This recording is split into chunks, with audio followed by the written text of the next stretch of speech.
Hi there, Scott here coming at you with this week's edition of the Director's Vlog. So I just want to talk about the H1 changes to the New Zealand Building Code. So you might remember last year there's some discussions around about the increase in performance around insulation and whatnot for new houses in New Zealand.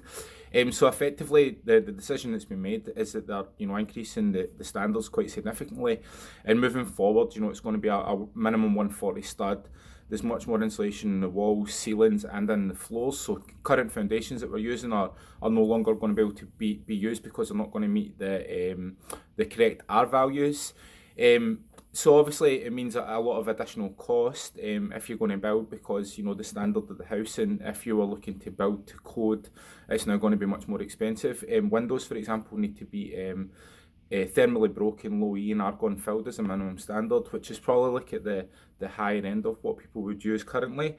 So anyway, just to make people aware that basically towards the end of this year, that the value of housing, if you're going to build to code, is going to increase greatly. So if you're on a tight budget, it would definitely be a good idea, if you're looking to build to code, to try and get your consents underway sooner rather than later.